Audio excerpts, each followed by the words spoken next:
My film of choice for this week is the beautifully haunting and forever enigmatic Picnic at Hanging Rock, Peter Weir's first directorial triumph and a landmark of the Australian New Wave era.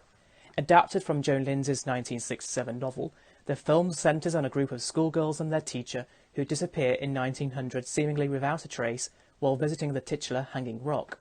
The film, much like the novel, proclaims to be a true story, but whose provenance has never been established, further fueling the film's cryptic heart. The emotional drive of the film manifests in how the rest of the school cohort come to cope with the mysterious and distressing circumstances that shattered the amicable and innocent milieu of their Victorian all-girls college, including the despairing Sarah Wayburn, an orphan schoolgirl who is regarded with disdain by the austere and imperious headmistress, Mrs. Appleyard, portrayed with sombre excellence by Rachel Roberts. The film's almost obsessive fascination with Miranda, one of the two schoolgirls never to be seen again after that fateful school trip, alludes to the film's underlying themes of sexual repression and the aversion to promiscuity and sexual exploration dictated by Victorian attitudes.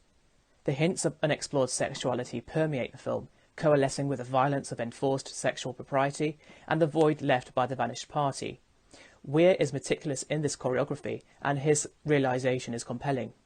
We shall only be gone a little while.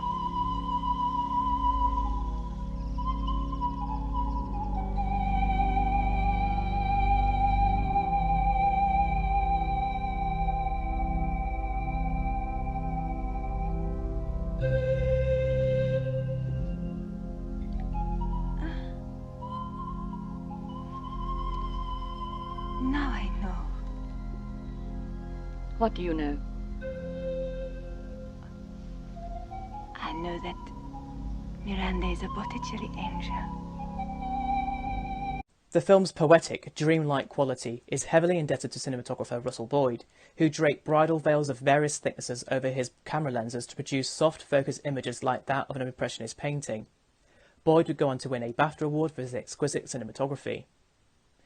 Central to Picnic at Hanging Rock's success is the enchanting and otherworldly score by musician Georgi Samphire and composer Bruce Smeaton, the former providing the pan-flute main title theme that works in euphoric harmony with Boyd's sublime footage of the Australian landscape. The score accentuates the foreboding, unnerving summit of Hanging Rock, eerie electronic impulses interspersing moments of wonder and terror.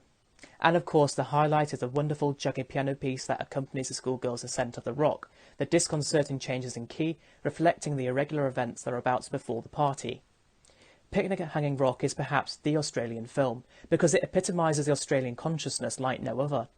Roger Ebert so eloquently puts it that it embodies the two hallmarks of modern Australian films: beautiful cinematography and stories about the chasm between settlers from Europe and the mysteries of their ancient new home. 45 years after its release, Picnic at Hanging Rock's story continues to baffle and compel audiences, a film that reminds me why it's one of my favourite films of all time upon every rewatch, and a truly remarkable film of Australian cinema that maintains the aesthetic genius of one of Botticelli's angels. You can catch Picnic at Hanging Rock on BFI Player.